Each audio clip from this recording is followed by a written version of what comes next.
ونشهد أن لا إله إلا الله وحده لا شريك له أرسله بالحق بشيرا ونذيرا وداعيا إلى الله بإذنه وسراجا منيرا. أما بعد، أعوذ بالله من الشيطان الرجيم.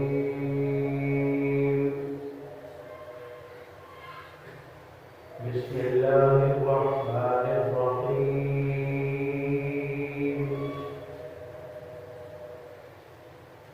وقال ربكم ادعوني أستجب لكم إن الذين يستكبرون عن عبادتي سيدخلون جهنم داخرين.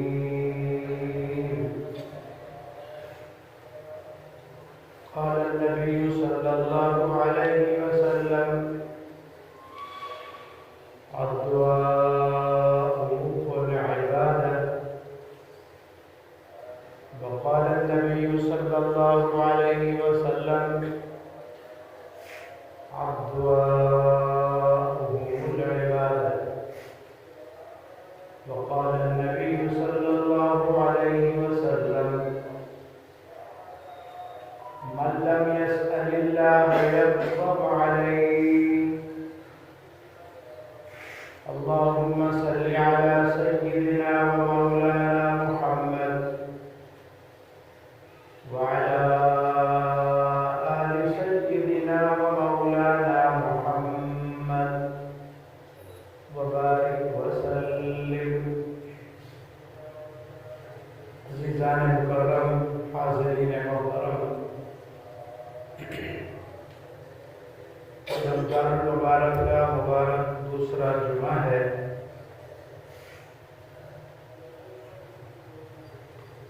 اس مبارک وقت کی نسبت سے میں اس وقت دعا کے متعلق کچھ باتیں کرنے کی کوشش کروں گا. دعا ایک عبادت ہے اور ایسی عبادت ہے کہ ساری مخلوق اللہ تعالیٰ سے مانگتی ہے، دعا اور درخواست کرتی ہے. دعا وہ عبادت ہے کہ جو نبیوں، ولیوں اور اللہ کے نیک بندوں کا طور طریقہ ہے. یہ وہ عبادت ہے جس کو اللہ نے قرآن میں کرنے اور مانگنے کا حکم دیا ہے، اور یہ وہ عبادت ہے کہ جب انسان دعا کرنا چھوڑ دے تو مالک ارض و سما اس پر ناراض ہوتے ہیں اور غصہ ہوتے ہیں. انسان ناراض ہوتا ہے اگر اس سے کچھ مانگا جائے. واللہ یغضب حین لا یسأل. اللہ ناراض ہوتا ہے جب اس سے نہ مانگا جائے. دنیا کے لوگوں کا معاملہ عجیب ہے کہ مانگنے سے روٹھ جاتے ہیں کہ مجھ سے یہ چیز کیوں مانگتا ہے، اور اللہ تعالیٰ سے اگر نہ مانگا جائے تو اللہ ناراض ہوتے ہیں، اللہ روٹھ جاتے ہیں. میں نے جو قرآن کی آیت پڑھی ہے یہ سورۃ مومن کی آیت ہے. اس میں 3 چیزیں بیان کی گئی ہیں. پہلی چیز کہ مخلوق خدا کو اللہ کا حکم ہے کہ مجھ سے سوال کرو. دوسری چیز کہ جو اللہ سے دعا نہیں کرتا، سوال نہیں کرتا، مانگتا نہیں، وہ متکبر ہے، مغرور ہے. اور تیسری چیز، جو مغرور ہے اللہ اس کو ذلیل کر کے جہنم میں کیسے داخل کرے گا. اس ایک آیت میں یہ تینوں چیزیں بیان کی گئی. دعا کیا چیز ہے؟ اور اس کے مانگنے کا کیا طریقہ ہے، جتنا آپ کی میری طرف توجہ ہوگی میں اس بات کو کھول سکوں گا، بیان کر سکوں گا۔ کمزور آدمی کا، کمزور کا ایک طاقتور سے درخواست کرنا، اس کو دعا کہتے ہیں۔ محتاج کا اس سے سوال کرنا جو کسی کا محتاج نہیں، اس کو دعا کہتے ہیں۔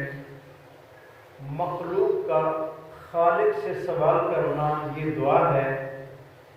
مخلوق کا مالک سے دعا کرنا، درخواست کرنا، جب تمام راستے اس کے ختم ہو جائیں، کوئی راستہ نکلنے کا نہ ملے، اس وقت انسان اللہ سے مانگتا ہے، گڑ گڑا کر مانگتا ہے، رو کر مانگتا ہے۔ اس وقت بے بسی کی حالت میں مانگنے کو دعا اور درخواست کہتے ہیں۔ قرآن پاک میں ہے کہ مکہ کے کافر جب سفر کرتے اور وہ بتوں کے پوجنے والے، اللہ کی توحید کے منکر، جب ان کی کشتی گھیرے میں پھنس جاتی تو اس وقت بھی وہ اللہ ہی کو پکارتے۔ فَإِذَا رَقِبُوا فِي الْفُلْكِ دَعْوُا اللَّهَ مُخْلِصِينَ لَهُ الدِّينَ۔ اللہ فرماتے ہیں جب ان کی کشتی گھیرے میں پھنس جاتی تو صرف اللہ کو پکارتے خالص کہ اللہ تو ہی پار لگائے گا اور تو ہی میری بیڑی کو کنارے لگائے گا، کیونکہ مکے کا کافر بھی مانتا تھا کہ مشکل اگر کوئی دور کر سکتا ہے تو ایک ذات ہے جس کو اللہ کہتے ہیں۔ اللہ فرماتے ہیں فَلَمَّا نَجَّاهُمْ إِلَى الْبَرِّ، جب میں اپنی قدرت سے کشتی کو گھیرے سے نکال کر کنارے لگا دیتا ہوں، فَإِذَا هُمْ يُشْرِكُونَ، بیر نکل کر کہتے ہیں یہ فلاں کی مہربانی ہوئی، فلاں کا کرم ہوا، حالانکہ پھنسنے کے وقت اللہ ہی کو خالصتاً پکار رہے تھے کہ تو پار لگائے گا۔ جب اللہ فرماتے ہیں جب میں نے پار لگا دیا، اب یہ شرک کرتا ہے کہ فلانے کی کرم نوازی سے میرا بیڑا پار ہوا ہے، تو مکہ کا کافر بھی مشکل وقت میں اللہ ہی کو پکارتے تھے، اور یہی قرآن کا حکم ہے کہ ہر حال میں تم مجھ سے دعا کرو، درخواست کرو، میں قبول کروں گا۔ اس پر ایک عجیب واقعہ ہے کہ ابو جہل کے بیٹے کا نام تھا اکرامہ۔ یہ بھی باپ کی طرح دین کا بدترین دشمن تھا۔ جب مکہ فتح ہوا، رسول اللہ صلی اللہ علیہ وسلم نے 8 آدمی کے متعلق فرمایا کہ جہاں ملے ان کو قتل کر دو، اگر بیت اللہ کے غلاف کے اندر بھی تمہیں چھپے ہوئے ملے پھر بھی قتل کر دو۔ ان میں ایک اکرمہ بن ابی جہل بھی تھا۔ اللہ کی قدرت، یہ بھاگا مکہ سے اور یہ دریا کے کنارے پہنچا تو کشتی دوسری طرف جا رہی تھی دریا کے اس پر، تو یہ بھی اس کشتی میں سوار ہو گیا۔ اس نیت سے سوار ہوا کہ ادھر تو محمد صلی اللہ علیہ وسلم نے میرے قتل کا حکم دے دیا ہے، میں مارا جاؤں گا، اس لیے میں پار نکل جاؤں، بچ جاؤں گا اور میری جان بھی بچ جائے گی۔ اللہ کی قدرت، کشتی گھیرے میں پھنس گئی۔ ملا وہ بھی کافر تھا اور جو کشتی میں مسافر تھے وہ بھی کافر تھے، مشرک۔ اس پھنسنے کی حالت میں یہ کہتا ہے جیسے ہم پہلے پکارتے تھے اللہ کو چھوڑ کر غیروں کو، تو میں نے بھی وہاں پکارنا شروع کیا، یا اللہ، منات، عزا، میری فلانے کو لات منات، تم میری مدد کرو۔ تو اللہ نے مجھے کہا ہوش کر، ان کو نہ پکارو، اس کشتی کو اگر پار لگائے گا تو صرف ایک جس کو اللہ کہتے ہیں اس کو پکارو۔ میں بڑا حیران ہوا کہ اسی مسئلے کا تو محمد صلی اللہ علیہ وسلم کے ساتھ ہمارا اختلاف ہے، اور یہ کہتا ہے یہاں بھی اس کو پکارو وہ پار لگائیں گے۔ ملا کی بات سن کر اکرما اس وقت مسلمان نہیں ہوئے تھے، بعد میں مسلمان ہوئے، وہ کہتے میرے دل میں یہ بات آئی کہ اللہ کی قسم اگر آج میں کنارے سے پار لگ گیا تو جا کر محمد صلی اللہ علیہ وسلم لَأَضَعُ يَدَهُ عَلَى يَدِهِ، میں اپنا ہاتھ حضرت محمد صلی اللہ علیہ وسلم کے ہاتھ میں دے دوں، اور یہ دل میں بات کہی کہ اگر اس تری میں، اس پانی میں، اس مشکل میں وہی پار لگاتا ہے تو جو خشکی ہے اس خشکی میں بھی مجھے وہی اللہ ہی پار لگائے۔ اور اللہ کی قدرت، ادھر سے اکرما کی بیوی نے حضور صلی اللہ علیہ وسلم سے اجازت مانگی کہ میرا شوہر میرے چچے کا بیٹا ہے، وہ آپ کے خوف سے بھاگ گیا ہے، اگر اجازت دو تو میں اس کو بلا کر لے آؤں۔ میرے آقا صلی اللہ علیہ وسلم نے فرمایا ٹھیک ہے، آ جاؤ، اس کو بلا کر لے آؤ، میں اس کو قتل نہیں کر رہا تھا۔ تو اکرما کی بیوی ادھر گئی تو وہ کشتی میں بیٹھ چکا تھا، اس نے آواز دی، اور میرے چچا کے بیٹے، میں اس ذات کی طرف سے تیری امان لے کر آئی ہوں جو اس سے زیادہ کریم کوئی نہیں، رحیم اور مہربان کوئی نہیں، بڑے شفیق اور مہربان ہیں، تو مہربانی کر آگے نہ جا، اپنے آپ کو ہلاک نہ کر، واپس آ جائے۔ بیوی کے کہنے سے وہ آیا، اس نے کہا کیا پتا تو دھوکے سے مجھ کو بلوا کر مروا دے۔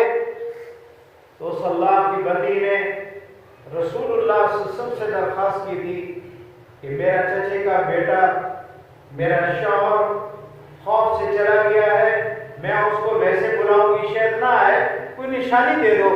تو میرے آقا صلی اللہ علیہ وسلم نے اس کو اپنی نبوت والی وہ دستار، وہ پگڑی مبارک بھی دے دی، فرمایا یہ میری نشانی ہے، اس کو دے دینا تاکہ تسلی ہو جائے کہ میں تجھے مروانا نہیں چاہتا۔ بعد میں وہ آیا، مسلمان ہوا، تو اللہ ہی خشکیوں میں بچاتا ہے، اللہ کی تریوں میں بچاتا ہے، لیکن ہمیں اس کی شان کے مطابق مانگنے کا طریقہ نہیں آتا۔ بعض لوگ دعا کرتے ہیں تو ان کی نگاہ آسمان کی طرف ہوتی، بعض دعا کرتے ہیں تو ان کی توجہ اور طرف ہوتی ہے۔ میں نے اس وقت کی بات کھولنی ہے کہ اللہ سے دعا کیسے مانگنی ہے اور کس طرح مانگی جائے تو یقیناً اللہ دعا کو قبول کرتا ہے۔ غزوہ بدر ہوا، اس میں رسول اللہ صلی اللہ علیہ وسلم نے 313 صحابہ کو ساتھ لیا، میدان میں تشریف لے گئے، اور حضرت ابو بکر صدیق اور باقی صحابہ بھی تھے، لیکن ایک خیمے میں حضور اکرم صلی اللہ علیہ وسلم نے اپنی جگہ بنائی، تو وہاں آپ نے دعا کرتے ہوئے یہ فرمایا اللہم ان تہلک ہذہ العصابۃ لم تعبد فی الارض ابدا، اے اللہ اگر تو ان کو مروا دے گا تو قیامت تک تیری عبادت کوئی نہیں کرے گا۔ میں محنت کر کے پوری جماعت کو تیار کر کے لایا ہوں، آج تیرے پاس ان سب کو جمع کر دیا ہے۔ اور حدیث میں آتا ہے کہ رسول اللہ صلی اللہ علیہ وسلم کبھی سجدے میں جا کر دعا کر رہے تھے، کبھی کھڑے ہو کر دعا فرما رہے تھے، اور اس قدر آپ نے دعا کی، ہاتھ اوپر کیے کہ آپ کے کندھے مبارک سے چادر مبارک نیچے گر گئی۔ ابو بکر صدیق رضی اللہ دیکھ رہے تھے کہ نبی کریم صلی اللہ علیہ وسلم کبھی سجدے میں دعا فرماتے ہیں، کبھی کھڑے ہو کر ہاتھ اٹھا لیتے ہیں، اور اتنی ہاتھ اونچے کہ چادر بھی گر گئی، برداشت نہیں کر سکے۔ نبی کے یار وفادار صدیق اکبر رضی اللہ تو جا کر پیچھے سے حضور صلی اللہ علیہ وسلم کو پکڑ لیا اور عرض کیا حسبک قد الحقت علی ربک، حضرت بس کر دو، آپ نے رونے کی اور اللہ سے مانگنے سے انتہا کر دی ہے، اس لیے بس آپ مزید نہ روئیں۔ تو میرے آقا صلی اللہ علیہ وسلم نے اس طریقے سے کر کے امت کو بتایا کہ سجدے میں جا کر بھی دعا کی جاتی ہے اور کھڑے ہو کر بھی دعا کی جاتی ہے۔ کبھی مشکلات اگر بہت زیادہ ہو تو یوں بھی دعا کی جاتی ہے کہ ہاتھوں کو کھڑا کر دو کہ بغل کی سفیدی بھی سب کو نظر آنے لگ جائے۔ یہ بھی میرے آقا صلی اللہ علیہ وسلم کی دعاؤں کا طریقہ ہے جو اپنی امت کو میرے آقا نے بتایا۔ اور یہ بھی ایک دعا کا طریقہ ہے کہ رسول اللہ صلی اللہ علیہ وسلم کے دور میں بارش نہیں ہو رہی تھی اور آپ بارش کی دعا کے لیے تشریف لے گئے تو میرے آقا نے ہاتھوں کو الٹ کر دیا۔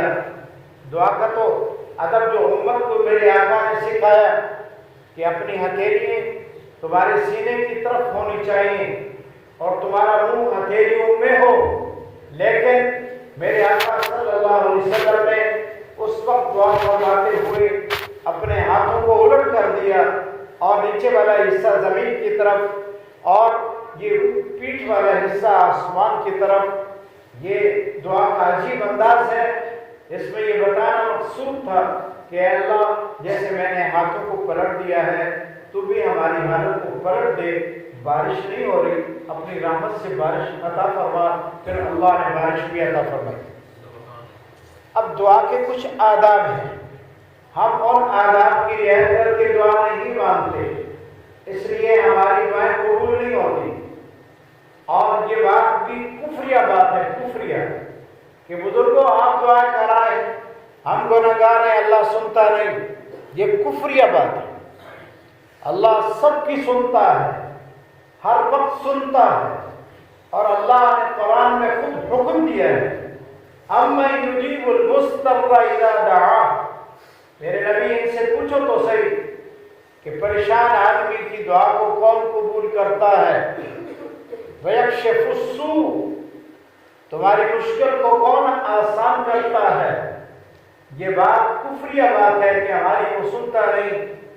اللہ تو اتنا کریم ہے، سمجھو میری طرف رہے، اتنا کریم ہے، اتنا رحیم ہے کہ اس نے تو شیطان کی بھی دعا کو قبول کیا ہے۔ میں قرآن سے اس کو ثابت کرتا ہوں، وہ تو اتنا کریم ہے کہ چیونٹی کی دعا بھی قبول کرتا ہے۔ تو کیسے کہتا ہے کہ اللہ میری نہیں سنتا؟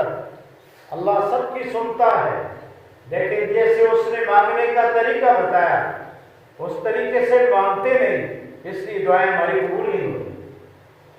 شیطان کی دعا بھی قبول ہوئی جب اللہ نے اس کو جنت سے نکالا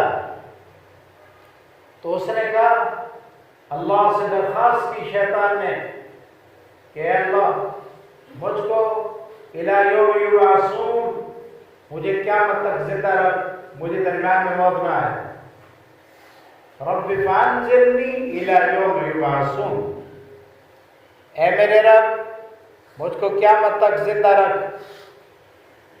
اس کی نیت کیا تھی کہ جب قیامت آئے گی سب تباہ ہوں گے، میں بھی تباہ ہو جاؤں گا، پہلے موت جو آئے گی موت کی بڑی تکلیف ہے تو میں اس سے بچ جاؤں گا۔ تو اللہ نے اس کی دعا کا کچھ حصہ قبول کیا۔ کیا فرمایا؟ فرمایا قال انک من المنظرین الی یوم الوقت المعلوم، ایک وقت مقررہ تک تیری دعا کو کے متعلق تو نے مانگی ہے مہلت تو میں تجھے مہلت دیتا ہوں۔ فانظرنی، میں تجھے مہلت دیتا ہوں، الی وقت المعلوم، ایک وقت مقررہ تک۔ تو یہ شیطان کی درخواست قبول ہوئی، اس لیے اللہ نے اس کو مہلت دی، اس نے مہلت مانگی۔ وہ تو اتنا رحیم ہے، اس مردود اور ملعون جس کو جنت سے نکالا اس بدبخت نے دعا کی تو اس کی بھی دعا کا کچھ حصہ قبول ہوا۔ اور اللہ تو چیونٹیوں کی دعاؤں کو بھی قبول کرتا ہے۔ کتنی حقیر اور کمزور مخلوق ہے۔ حضرت سلیمان علیہ السلام کے دور میں بارش رک گئی، مخلوق پریشان تھی، آپ نے ایک لشکر تیار کیا، گھوڑوں پر سوار ہو کر ایک میدان میں دعا کرنے کے لیے کہ ادھر جاتے ہیں اور میدان میں اللہ سے دعا کرتے ہیں۔ جب سلیمان علیہ السلام چلے تو قرآن بیان کرتا ہے کہ چونٹی کو پتہ چلا کہ حضرت سلیمان علیہ السلام کا لشکر آ رہا ہے، تو اس نے کہا یا ایھا النمل ادخلوا مساکنکم لا یحطمنکم سلیمان وجنودہ وهم لا یشعرون، جاؤ سوراخوں میں چلی جاؤ. حضرت سلیمان کا لشکر آ رہا ہے اور ان کو پتہ نہ چلے تمہیں رون ڈالیں، تم سوراخوں میں چلے جاؤ. اللہ نے چونٹی کی بات حضرت سلیمان علیہ السلام کو سنوائی کہ دیکھو چونٹی کیا کہہ رہی ہے.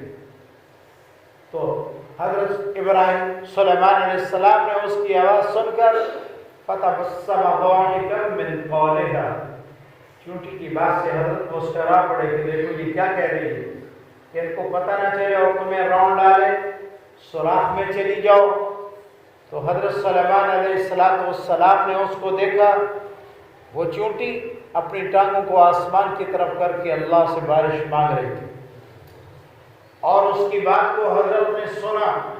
اللہ نہ سنوانے پہ آئے تو چونٹی کان میں چلی جائے تو پتہ نہیں چلتا کیا کہہ رہی ہے، اور اگر اللہ سنوانے پہ آئے تو اتنا لشکر ساتھ گھوڑوں پر سوار اور اتنا شور، اس کی آواز اس کی دعا کو سنوایا. میرے اللہ نے فرمایا میرے نبی سنو اب یہ کہ مجھ سے مانگ کیا رہی ہے اور مجھ سے دعا کیسے کر رہی ہے. یہ دعا کا ادب سکھایا مخلوق خدا کو کہ دعا کیسے کرنی چاہیے. تو چونٹی کہہ رہی تھی اللہم انا خلق من خلقی، اللہ تیری مخلوق پہ ہم بھی کمزور کوئی شک نہیں چھوٹی کمزور ہے. اللہم انا خلق من خلقی، اے اللہ ہم کمزور مخلوق ہیں تیری مخلوق میں. لا غنى عن رزقک، تیرا کھائے بغیر ہمارا گزارا نہیں، تو دیتا ہے تو ہم کھاتے ہیں. لیکن آگے شکوہ بھی کر رہی تھی لا تہلکنا بذنوب بنی آدم، اللہ آدم کی اولاد گناہ کرتی ہے تو بارش روک دیتا ہے، اللہ ان کی وجہ سے میں برباد تو نہ کر.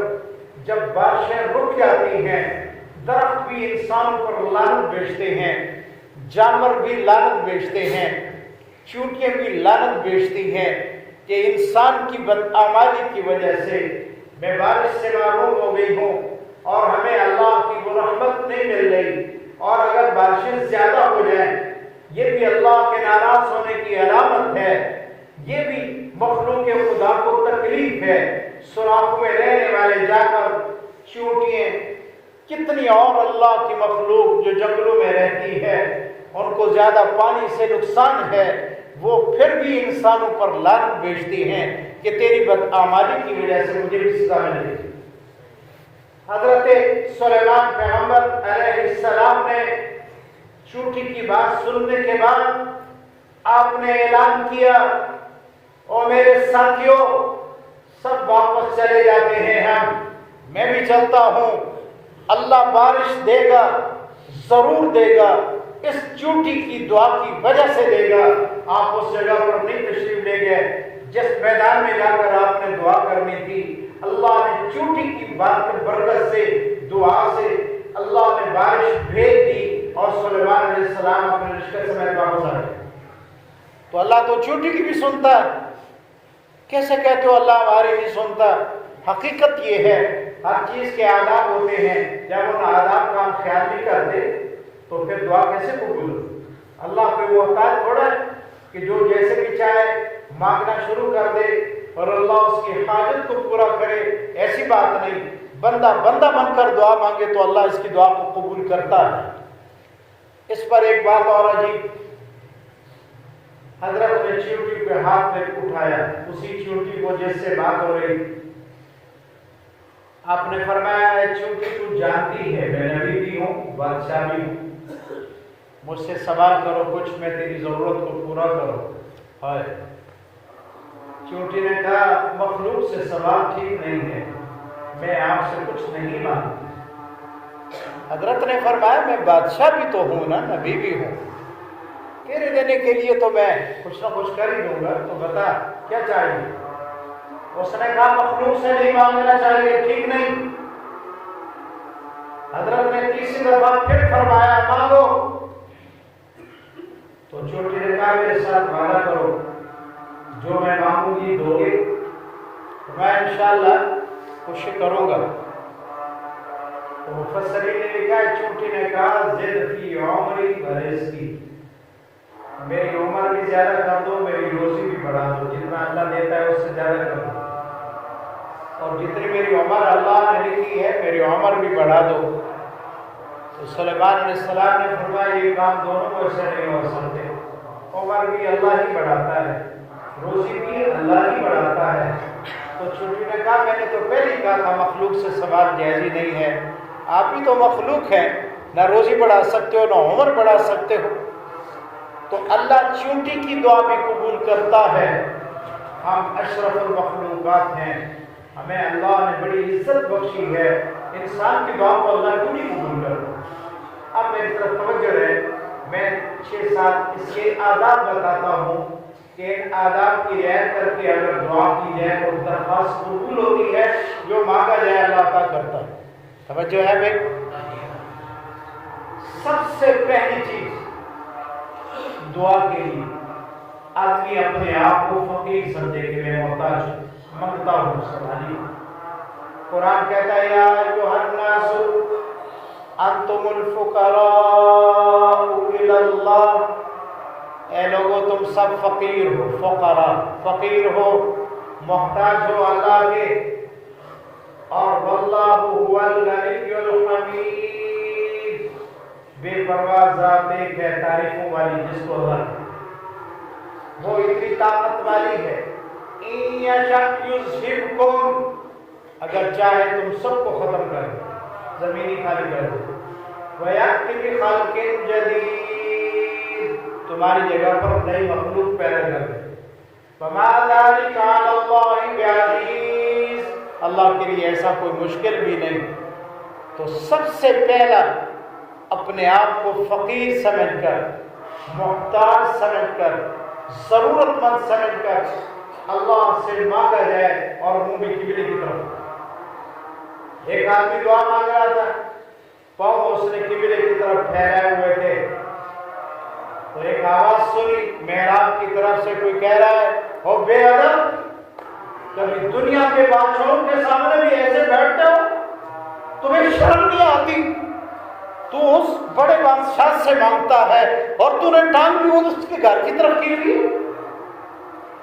دعا کے آداب میں پہلا ادب کہ آدمی اپنے آپ کو محتاج اور فقیر سمجھے، کعبہ کی طرف منہ کر کے بیٹھے، التحیات کی حالت میں بیٹھے، اور دعا جب شروع کرے تو اس وقت سب سے پہلے میرے آقا پر درود پڑھے۔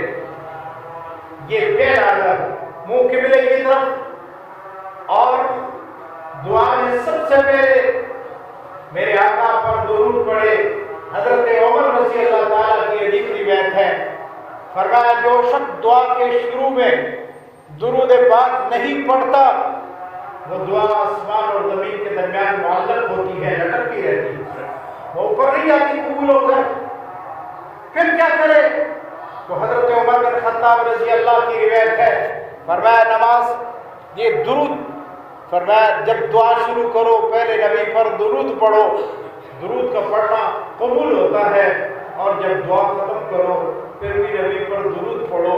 فرمایا اس درود پڑھنے کی برکت سے پہلے والا حصہ بھی تیرا قبول ہوگا، اور آخر میں درود پڑھا وہ حصہ بھی تیرا قبول ہوگا۔ اللہ کی شان کے خلاف ہے کسی چیز کا اول آخر تو قبول کر لے اور درمیان والا حصہ چھوڑ دے اور اس کو قبول نہ کرے۔ دعا کا پہلا آداب کہ درود پڑھو، پھر اللہ کی تعریف کرو۔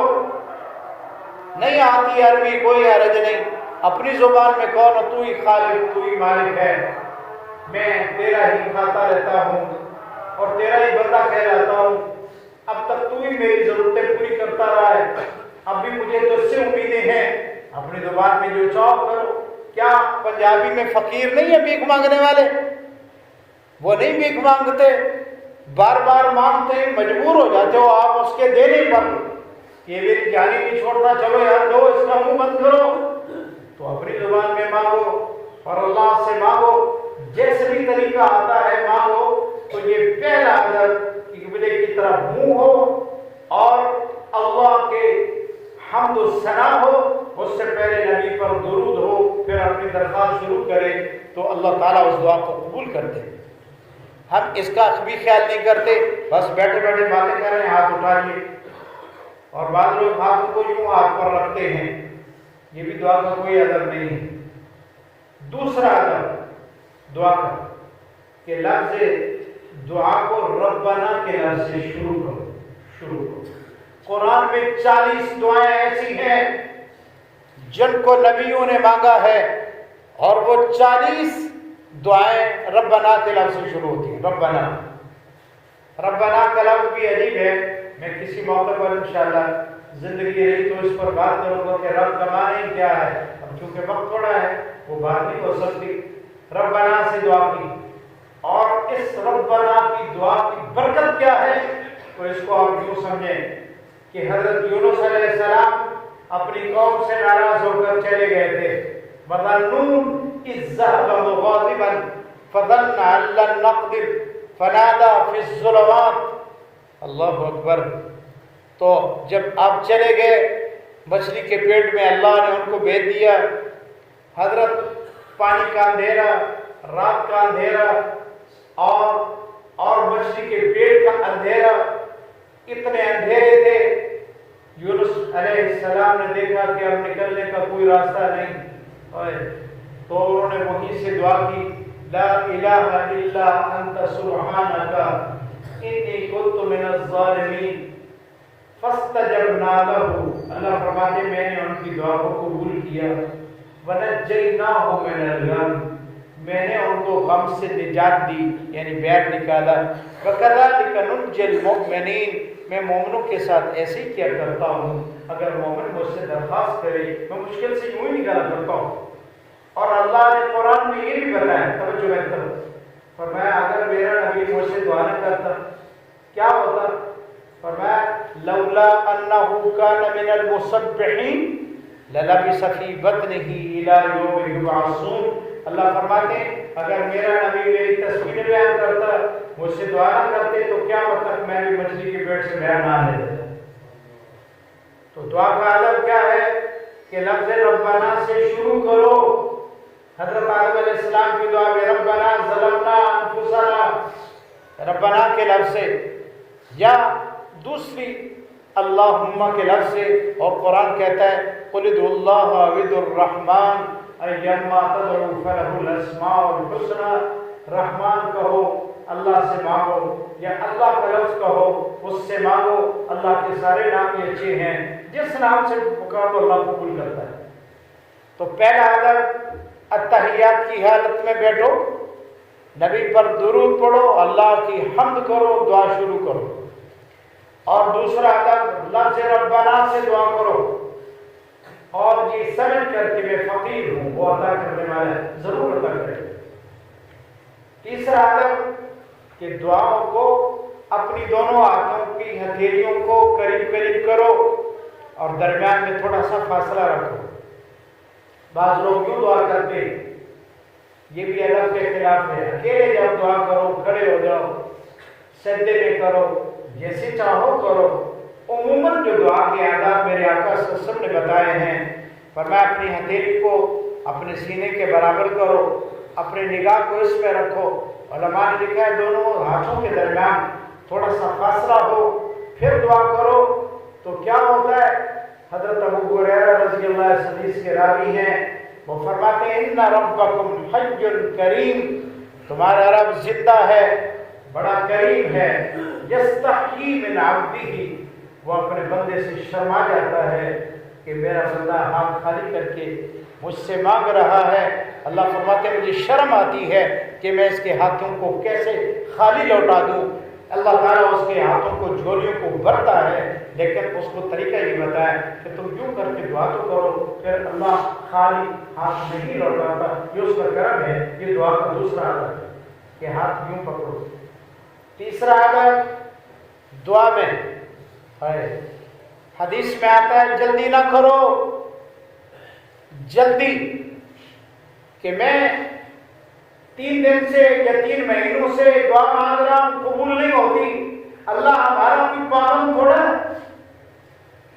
موسیٰ علیہ السلام نے اور حضرت ہارون علیہ السلام دونوں نبی ہیں، 40 سال تک فرعون کے خلاف بد دعا کرتے رہے، اور اللہ نے فرمایا قد اجیبت دعوتکما، میں نے دعا قبول کر لی، لیکن نتیجہ نکلا 40 سال کے بعد۔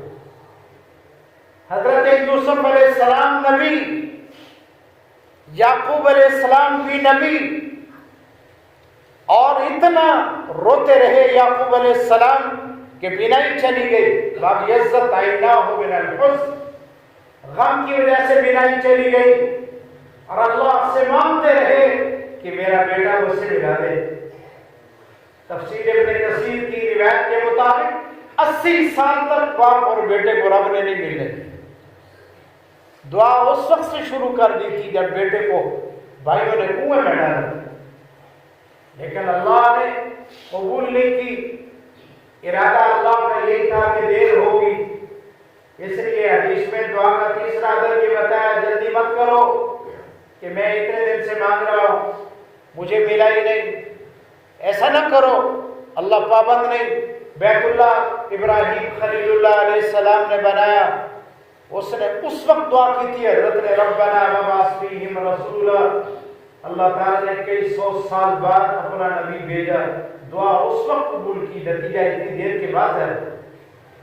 اسی طرح فرعون کے خلاف دعا ہوئی، 40 سال کے بعد نتیجہ نکلا، اور حضرت یعقوب علیہ السلام 80 سال تک اپنے بیٹے کو نہیں مل سکے، 80 سال کے بعد نتیجہ نکلا۔ اور خواب دیکھا تھا یوسف علیہ السلام نے، انی رأیت احد عشر کوکبا والشمس والقمر رأیتهم لی ساجدین، کہ میں نے خواب میں دیکھا 11 ستارے، ایک سورج، ایک چاند مجھ کو سجدہ کرتا ہے، لیکن اس خواب کی تعبیر 80 سال کے بعد ہوئی۔ تو آدمی حدیث میں آتا ہے جلدی نہ کرے کہ میں مانگ رہا ہوں اور مجھے اللہ دیتا نہیں۔ مسلمان کی دعا قبول ضرور ہوتی ہے، اس کا نتیجہ چاہے اللہ جب چاہے کرے۔ چوتھا اللہ دعا کا یہ لفظ دعا میں کبھی نہ کہے کہ اللہ اگر تو چاہے تو دے دے، اگر تو نہیں چاہتا تو نہ دے، تیری مرضی ہے میرا کام کر دے، تیری مرضی نہیں نہ کر، یہ بے ادبی کا لفظ ہے۔ بلکہ یوں درخواست کرے، اللہ میں فقیر ہوں، محتاج ہوں، میں ضرورت مند ہوں، میری اس ضرورت کو پورا کر دے، تو پھر دیکھو کیسے پوری نہیں ہوتی۔ ہم دعا اس طرح نہیں مانگتے جیسے مانگنے کا حق ہے۔ حجاج بن یوسف کا ظلم ساری دنیا جانتی ہے۔ اس نے اعلان کیا کہ جاؤ بیت اللہ میں اعلان کر کے اور کل اتنے بجے بیت اللہ خالی ہونا چاہیے اور کوئی نہ ہو۔ اس کے پولیس والوں نے اعلان کیا کہ کل گورنر سے آئیں گے، بیت اللہ خالی ہونا چاہیے۔ ایک نابینا تھا، اس نے کہا میں اتنے سالوں سے یہاں پڑھا ہوں اور میں کیسے بیت اللہ سے چلا جاؤں، میرا کوئی اور ٹھکانہ نہیں ہے، میں تو اندھا ہوں۔ تو اس کو حجاج کو بتایا کہ وہ ایک نابینا ہے، وہ کہتا ہے میں کہاں جاؤں، اور 7 سال سے بیت اللہ میں پڑھا ہے، اور کہتا ہے میں آنکھیں لینے کے لیے آیا ہوں اللہ سے، اور ابھی تک مجھے آنکھیں نہیں ملی، تو میں کہاں جاؤں۔ حجاج نے پھر پولیس والے کو بھیجا، جاؤ اس کو کہو اگر کل تیری بینائی نہ آئی تو تجھے میں قتل کر دوں۔ اس کو پتا تھا اندھے کو کہ یہ چھوڑتا نہیں ہے کسی کو۔ صبح کو جب حجاج بن یوسف بیت اللہ میں آیا تو بیت اللہ خالی تھا، وہ نبینا بھی نہیں تھا۔ اس نے کہا پتہ کرو وہ اندھا تھا کہاں گیا، تو اس کو تلاش کیا، پتہ چلا آنکھیں مل گئی ہیں۔ حجاج کو کہا کہ وہ تو آنکھیں لینے کے لیے آیا تھا اور آپ نے یہ بات کہی تو اس کو تو آنکھیں مل گئی ہیں، بینائی اس کو آ گئی ہے۔ اس نے کہا پہلے ظالم غفلت کی وجہ سے دعا کرتا تھا، اس لیے اس کو آنکھیں کام ملی تھی، اب میرا پیغام پہنچا کہ میری گردن اڑا دوں گا، تو اس نے رات دل سے دعا کی، اللہ نے ایک ہی رات میں اس کو بینائی بھی عطا کر دی۔ ہماری دعائیں بھی ٹیڑھی میڑھی ہیں تو دعا کیسے قبول ہو۔ حضرت امام بخاری رحمۃ اللہ علیہ نبی نے بہت تکلیف کی اماں کو، ان کی اماں ولی اللہ کی، اور علماء نے لکھا ہے بہت زیادہ دعا کرتی رہی، بار بار کرتی رہی۔ اللہ اکبر۔ تو پھر کیا ہے اللہ کی قدرت، رات کو حضرت ابراہیم علیہ السلام کی خواب میں اما جان کو زیارت ہوئی. سبحان اللہ کہا آپ نے، پتہ نہیں یہ غلط بات نہیں ہے، نبیوں کی زیارت امتیوں کو ہوتی ہے، پچھلے نبیوں کی زیارت بھی ہوتی ہے. ہم چونکہ بے عمل ہیں اس لیے ہمیں یہ مسئلہ عجیب نظر آتا ہے. حضرت امام جلال الدین سیوطی رحمۃ اللہ علیہ کو 22 مرتبہ رسول اللہ صلی اللہ علیہ وسلم کی براہ راست ملاقات ہوئی. ہمیں پتہ جو نہیں ہے اس لیے ہم عجیب سمجھ رہے ہیں.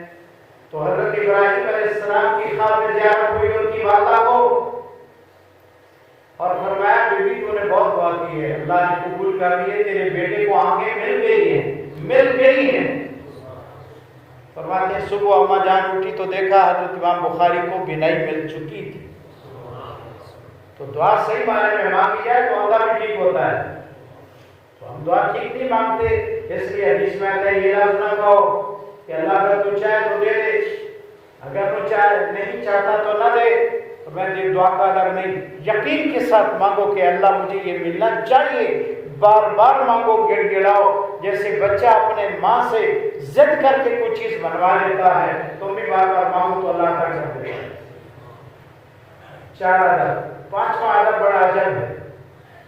اور میں جب دعا کرو اللہ سے درخواست کرو اس یقین کے ساتھ کرو کہ میں نے جو کچھ مانگا ہے مل جائے گا، مانگا ہے مل جائے گا. اس پر ایک عجیب بات سمجھیں. حدیث میں آتا ہے کسی انسان کی دعا ضائع نہیں ہوتی. اس کو یوں سمجھو کہ ایک چھوٹا بچہ ہے، وہ بار بار چھری اٹھانے کی کوشش کرتا ہے، ماں کو اس سے پیار بڑا ہے لیکن چھری دیتی نہیں. وہی جب بڑا ہو جائے اس کو کہتے ہیں چھری اٹھاؤ، مہمان آئے سیب کاٹ کر کھلاؤ. اس وقت تو دی نہیں. تو میں اس وقت دینا اس کے لیے مناسب نہیں تھا. جو انسان اللہ سے جو مانگتا ہے فی الفور اللہ دے دیتا ہے اگر اس کی مصلحت ہو، اور اگر اس وقت نہ دے اس کی مانگی دعا ضائع نہیں. پھر اللہ تعالیٰ جب موقع آتا ہے، جب اس کی کام کے بننے کا اللہ کا ارادہ ہو تو وہ چیز اس کو دے دیتے ہیں. دیر سے ملتی ہے، مانگی پہلے. تیسرا طریقہ، یا اس پر آنے والی مصیبت اللہ اس کو ٹال دیتے ہیں، اس کو پتہ ہی نہیں چلتا. مانگی تھی دعا کسی اور چیز کی لیکن مصیبت آنے والی تھی، اللہ نے اپنی قدرت سے مصیبت ٹال دی. یہ تیسرا طریقہ. اور چوتھا تو میرے آقا صلی اللہ علیہ وسلم نے نہیں بتایا. فرمایا قیامت کے دن کچھ لوگ اللہ کے دربار میں آئیں گے، یہ وہ لوگ تھے جن کی دنیا میں دعائیں قبول نہیں ہوئی تھیں. ان کو اتنا کچھ اللہ دے گا. جن کی دنیا میں دعائیں قبول ہوتی ہیں وہ کہیں گے لو ان جلودنا قرزت بالمقاریض، کاش دنیا میں ہمارے جسموں کو کینچیوں سے کاٹ دیا جاتا، وہ تکلیف برداشت کر لیتے، دنیا میں ہماری کوئی دعا قبول نہ ہوتی. آج اتنے بڑے ثواب سے معلوم تو نہ ہو. جس نے مانگا یہاں لیکن قبول نہیں ہوئی، قیامت کے لیے اللہ نے اس کو ذخیرہ رکھ دیا ہے. جو مشکل ترین دن آئے گا اس کی دعا کا اثر اس وقت ہے. اس لیے جو مانگتا ہے نہیں ملا اس کو گھبرانے کی کوئی ضرورت نہیں کہ میں مانگتا رہا ہوں مجھے ملے ہی نہیں. اس پر ایک بات اور عجیب سمجھیں، بہت توجہ، وقت تھوڑا ہے، میں اس پر 2-3 چیزیں اور نقل کرتا ہوں. دعا اللہ نے کچھ شرائط لگائے ہیں کہ اگر ان شرائط کو پورا کرو گے دعا قبول ہوگی، اور اگر ان شرائط کا خیال نہیں کرو گے دعا قبول نہیں ہوگی. اور جو دعا نہیں مانگتا وہ متکبر ہے. اور میں نے ابھی بتایا کہ یہ متکبر سیدخلون جہنم داخرین، اللہ تعالیٰ اس کو ذلیل کر کے جہنم میں ڈالے گا. یہ تکبر ہے. مانگتا کیوں نہیں ہے؟ فقیر مانگتا کیوں نہیں؟ اس کو سوال کرنا چاہیے، مانگنا چاہیے. کیوں نہیں مانگتا؟ اللہ ناراض ہوتا ہے. الا یسأل اللہ یغضب. میرے آقا نے فرمایا اگر اللہ سے نہ مانگو اللہ ناراض ہوتا ہے. اور یہ بات بھی ذہن میں رکھو، شیطان کا ایک دھوکہ ہے کہ اللہ بڑی چیز مانگو، چھوٹی کیوں مانگتے ہو؟ تو میرے آقا صلی اللہ علیہ وسلم فرمایا لیسأل احدکم ربہ حاجتہ، ہر بندہ اپنے رب سے ہر حاجت مانگے. حتی یسألہ الملح، تمہارے گھر میں نمک ختم ہو جائے وہ بھی اللہ سے مانگو. وحتی یسألہ شسع نعلہ اذا انقطع، تیری جوتی کا تنا تسمہ ٹوٹ جائے وہ بھی اللہ سے مانگو۔ میرے آقا نے یہ بتا کر امت کو بتایا کہ چھوٹی چیز مانگنے سے بھی وہ ناراض نہیں ہوتا، جوتی کا تسمہ ٹوٹ جائے وہ مانگو، وہ مجھ سے نہیں ہوتا کہ تو اتنی چھوٹی چیز مجھ سے کیوں مانگتا ہے، نمک کم ہو جائے وہ مانگو، وہ ناراض نہیں ہوتا، میں تو بڑا ہوں تو نے چھوٹی چیز کیوں مانگی؟ تو میرے آقا نے ان دو چھوٹی چیزوں کا ذکر کیا، تسمہ اور نمک، اس میں بتایا ہر بڑی سے بڑی چیز بھی اسی سے مانگو، ہر چھوٹی سے چھوٹی چیز بھی اسی سے مانگو۔ دعا کے لیے اللہ نے شرائط رکھے، سب سے پہلی شرط میرے آقا صلی اللہ علیہ وسلم فرمایا رزق حلال ہو تو دعا قبول ہوتی ہے۔ ہمارے رزق تو 100 نمبر سے اوپر ٹپ گئے، گزر گئے معاذ اللہ، سود، رشوت، یہ کمیٹیاں جو سود پر کھولتی ہیں، وہ انشورنس، بیمہ، یہ سارے سودی کاروبار ہیں۔ ہم حرام کھاتے ہیں، وراثت کھا جانا، کسی کا مال دبا جانا، ناجائز طریقے سے دکان کسی کی ہضم کر لینا، اور سودی کاروبار کرنا، اور دو نمبری کرنا، مال میں ملاوٹ کرنا، یہ حرام چیزیں ہیں۔ حرام چیز کی دعا، حرام کھانے والے کی دعا قبول نہیں ہوتی۔ ہر دربار کا کوئی ضابطہ ہوتا ہے، اللہ کی ذات کا بھی ضابطہ ہے کہ تم اس طرح مانگو۔ اور میرے آقا صلی اللہ علیہ وسلم نے فرمایا ایک آدمی سفر میں گیا، اس کے بعد بکھرے ہوئے، بہت پریشان ہے، اور وہاں اس پریشانی میں کپڑے اس کے پھٹے ہوئے، کہتے یا رب یا رب، اے میرے رب۔ میرے آقا صلی اللہ علیہ وسلم فرمایا مطعمہ حرام وملبسہ حرام ومشربہ حرام فأنى يستجاب له، یہ حرام کھاتا ہے، حرام پیتا ہے، کپڑے اس کے حرام کے ہیں۔ میرے آقا نے فرمایا اس کی دعا کیسے قبول ہے؟ اس کے بعد بکھرے ہوئے، جنگل میں خود بکھرا ہوا ہے، پریشان حال ہے، لیکن اللہ فرماتے ہیں حرام کھاتے اس کی دعا قبول نہیں ہوتی۔ اللہ کو شکوے دو، اللہ تعالیٰ کی شکوے چھوڑ دو، یہ کہنا چھوڑ دو کہ میں نے مانگا دیتا نہیں۔ اس نے شرط رکھی ہے کہ تو یہ کام کرے گا تو تیری دعا قبول ہوگی۔ ہم حرام کھاتے دعائیں کیسے قبول ہوگی؟ اس لیے اپنی اداؤں پر غور کرنا چاہیے کہ میں کتنی کوتاہی کرتا ہوں جس کی وجہ سے میری دعا قبول نہیں ہوتی۔ اور ایک حدیث میں اور عجیب بات کہ ظالم کی بھی دعا قبول نہیں ہوتی۔ حضرت موسیٰ علیہ السلام کے دور میں بارش بند ہو گئی تھی، تو آپ نے ساتھیوں کو لیا میدان میں، فرمایا دعا کرو۔ خوب بڑے روئے، اتنا روئے، چیخو پکار کی، بارش پھر بھی نہیں ہوئی۔ تو میرے اللہ نے جبریل السلام کو بھیجا، فرمایا جاؤ ان سے میرا پیغام دے دو کہ تم اگر اتنے ہاتھ اونچے کرو دعا میں کہ تمہارے ہاتھ آسمانوں تک پہنچ جائے، اور تم اتنا چیخو، چلاؤ کہ تمہاری زبانیں چیخ چیخ کر بیگ لٹک جائے، اور تم اتنا رو کہ تمہارے آنسو ختم ہو جائیں، اور تمہاری آنکھوں سے پیپ آنے لگ جائے، اور تمہاری آنکھوں کے ڈلے بہر آ جائے، پھر بھی تمہاری دعا قبول نہیں کروں گا۔ تم ایک دوسرے پہ ظلم کرتے ہو، جب تک تم اس مظلوم کو راضی نہیں کرو گے تمہاری دعا کیسے قبول ہوگی؟ ہم کہتے ہیں دعا کی میں اللہ تعالیٰ نے قبول نہیں کی، قبول کرتا ہے، لیکن اس نے شرائط رکھی، ان شرائط کی ہم رعایت نہیں کرتے تو دعا کیسے قبول ہوگی؟ حرام کھانے والے کی دعا قبول نہیں۔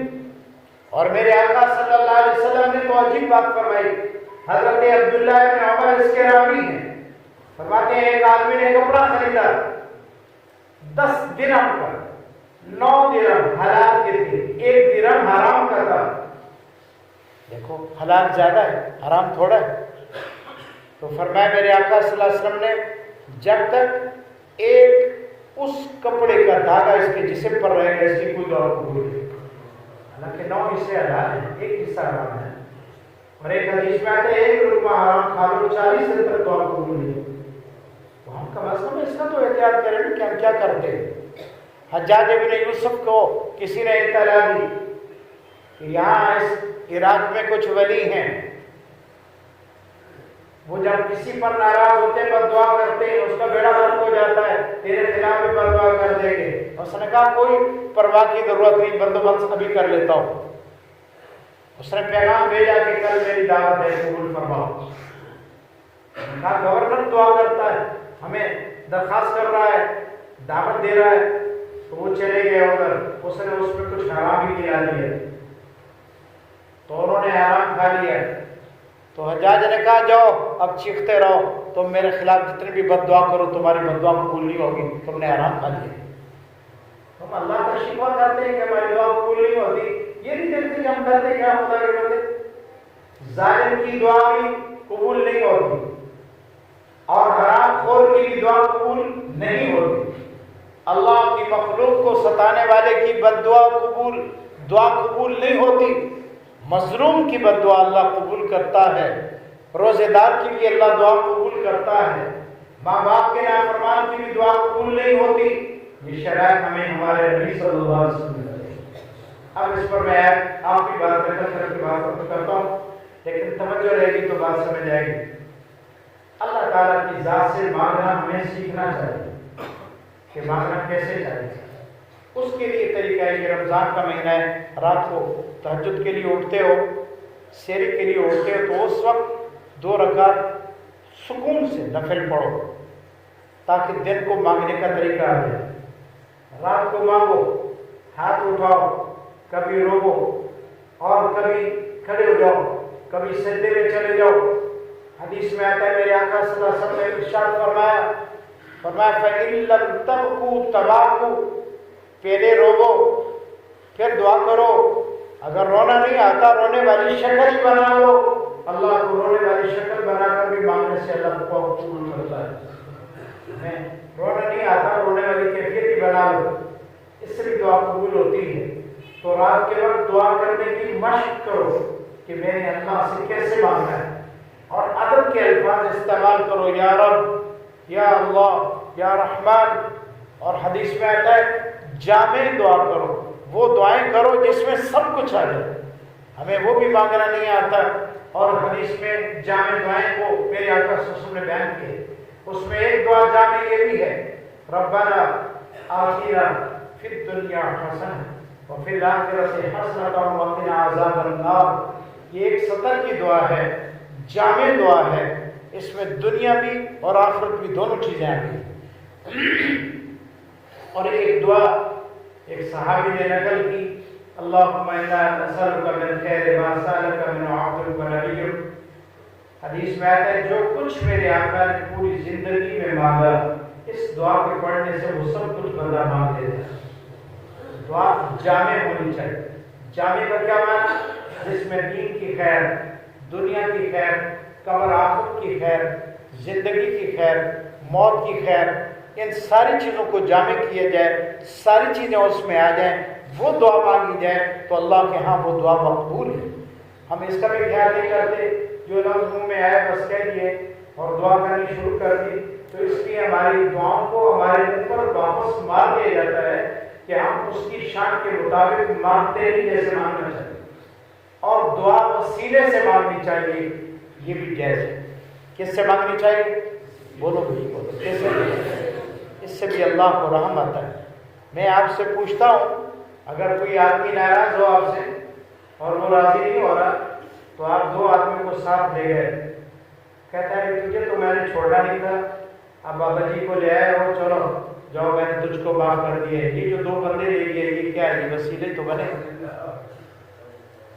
وسیلے کا کیا معنی ہے؟ اے اللہ تو ان پر راضی تھا، تیری رحمت ان پر آتی تھی، اللہ تو ان سے محبت کرتا تھا، میں ان کی قبر بنایا ہوں، اس کے اوپر تو راضی ہے، اس کی برکت سے میری مشکل حل کر دے، اللہ اس کی وجہ سے میرے اوپر کرم کر دے، اس کو وسیلہ کہتے ہیں۔ یہ لفظ نہ کہے کہ قبر والا تو میرا کام کر دے، وہ تو نہیں ہونا، یہ تو کفری بات ہے، لیکن یہ کہے اللہ اس کی برکت سے کام کر دے۔ تو اگر کوئی کہے جی اس کا کیا ثبوت ہے، تو بخاری شریف میں ثبوت ہے۔ کیا ثبوت ہے؟ بارش نہیں ہو رہی تھی، حضرت عمر رضی اللہ کا دور تھا، لوگوں نے شکایت کی کہ بارش نہیں ہو رہی، تو حضرت عمر رضی اللہ نے حضور کے چچا حضرت عباس کو ساتھ لیا، فرمایا آؤ ایک مسجد ہے جس مسجد نبوی کے قریب، تو مسجد حمامہ، جب بارش نہیں ہوتی تھی وہاں جا کر دعا کرتے تھے تو بارش ہو جاتی تھی۔ تو حضرت عمر رضی اللہ نے حضرت عباس کو ساتھ لیا اور ان کا ہاتھ پکڑا اور فرمایا اللہم انا اتوسل بعم نبیک، اور اللہ تیرے نبی کے چچے کو ہم لائے ہیں، اس کے وسیلے سے تو سے دعا کرتے ہیں، اللہ بارش کی بڑی ضرورت ہے، مہربانی کر نبی کے چچے کے وسیلے سے بارش دے دے۔ حدیث میں آتا ہے فوراً بارش ہو۔ نیک آدمیوں کا وسیلہ ڈالنا یہ شریعت اس کی بتاتی ہے، اور مشکاہ شریف کی حدیث ہے، ایک موقع ایسا بھی آیا میرے آقا نے فرمایا اے اللہ میں ان فقیر مہاجرین کے وسیلے سے تجھ سے دعا کرتا ہوں، اللہ یہ مشکل آسان کر دے۔ تو میرے آقا صلی اللہ علیہ وسلم نے بھی اس طرح دعا کی، اللہ نے آپ کی دعا کو بھی قبول فرمایا۔ اللہ پابند نہیں ہے، چاہے تو نبی کی دعا کو رد کر دے، چاہے تو ولی کی دعا کو رد کر دے، لیکن جیسے ہم کچھ آدمیوں کو اپنے پاس لے آئیں اگر تو اس کا احترام کرتے ہیں، ادب کرتے ہیں، اللہ بھی اپنے بندوں کا لحاظ کرتے ہیں۔ ادعونی استجب لکم، مجھ سے مانگو میں قبول کرتا ہوں۔ احترام کا تقاضا یہ ہے، اللہ اپنی مخلوق کے اپنے بندوں کے خاص بندوں کا احترام کرتا ہے، اور ان کی تعریف قرآن میں کی ہے جب انسان دعا میں ان کا وسیلے اور واسطے سے دعا کرتا ہے، اللہ تجھے انبیاء کا واسطہ، اولیاء کا واسطہ، شہداء کا واسطہ، بزرگوں کا واسطہ، اللہ میں گنہگار ہوں، تو ان کی برکت سے میرا یہ کام کر دے۔ اور ایک بزرگ نے عجیب بات لکھی ہے، وہ فرماتے ہیں کہ میں ایک جگہ کسی مشکل میں پھنس گیا، سارے نیک لوگ بیٹھے تھے دعائیں کر رہے تھے، تو اس اللہ کے بندے نے عجیب بات کی، اللہ وہ اصحاب کہف کا کتا بھی تو نیک لوگوں کے ساتھ چلا گیا تھا، اللہ تو نے اس کا ذکر جہاں اصحاب کہف کا ذکر کیا اس کتے کا ذکر بھی تو قرآن میں کیا، وَقَلْبُهُمْ بَاسِطٌ ذِرَاعَيْهِ بِالْوَسِيلِ، قرآن میں کتے کا ذکر بھی کیا۔ اے اللہ ان نیک لوگوں میں میں کتا ہوں، میں بیکار ہوں، میں گنہگار ہوں، اللہ تو نے اس کو اس وجہ سے اس کا ذکر کیا کہ نیکوں کے ساتھ تھا، تو میں بھی اللہ تیرے نیک بندوں کے پاس ہی آیا ہوں، دعا یہ کر رہے ہیں تو ان کی برکت سے میرے اوپر بھی کرم کر دے، تو کہتے ہیں اللہ نے میرے ساتھ کرم کا معاملہ کر دیا۔ اس لیے ہمیں رمضان کا مہینہ ہے، دعاؤں کا اہتمام کرنا چاہیے۔ افطاری کے وقت دعا کرو، حضرت عبداللہ ابن عمر بچوں کو اکٹھا کرتے تھے، فرماتے دعا کرو۔ مولانا عبداللہ درخاسی رحمۃ اللہ علیہ یہ بہت بڑے پنجاب کے اولیاء میں سے تھے۔ جنگ میں ایک مسجد ہے جس کا نام مسجد شیری ہے، جب اس کی بنیاد رکھنے کا وقت آیا تو حضرت نے ایک چھوٹے بچے کو بلایا، فرمایا بیٹا تو گناہوں سے پاک ہے، تیری دعا قبول ہوتی ہے، یہ پہلی اینٹ تو رکھ۔ حضرت نے اس کو دم کر کے دیا، فرمایا تو رکھ۔ تو حضرت عبداللہ ابن عمر گھر کے بچوں کو افطاری کے وقت جمع کرتے، کہتے بیٹا تو دعا کر، چھوٹوں سے دعا کراتے، کہتے ان کے ننھے منھے ہاتھوں کو اللہ بہت پیار کرتا ہے اور پسند کرتا ہے، ان کے صدقے سے ہماری دعا بھی قبول ہو جائے گی، تو دعا کرتے تھے۔ رات کو بھی دعا کا اہتمام کرو، افطاری کے وقت دعا کرو، اللہ سے مانگو، رونے کی کوشش کرو، رزق کے حلال کا اہتمام کرو، پھر اللہ سے مانگو تو ضرور قبول ہوتا ہے، اور اللہ سے دین اور دنیا دونوں چیزیں مانگو، اللہ اس سے بھی ناراض نہیں ہوتا کہ تو آخرت کیوں مانگتا ہے، تو دنیا کیوں نہیں مانگتا، اللہ اس سے کی بھی اجازت دیتا ہے کہ دنیا بھی مانگو آخرت بھی مانگو، اللہ میری اور آپ کی دنیا اور آخرت بہتر فرمائے۔ یہ چیز سیکھنے کے لیے کہ ہم مانگیں کیسے، اس کے لیے مدارس کی ضرورت بھی ہے، مساجد کی ضرورت بھی ہے، اس میں علماء کی ضرورت ہے جو دین سیکھتے اور پڑھتے ہوں۔ ہم باہر سے رمضان میں تشریف لائے ہیں، ہمیں آنے کا اللہ نے شرف بخشا ہے، تو مفتی صاحب بقیہ نماز کے بعد بات کریں گے ایک مسجد اور مدرسے کے سلسلے میں۔ اللہ تعالی ہم سب کو ان مبارک اوقات کی قدر کی توفیق دے۔ باقی الحمدللہ۔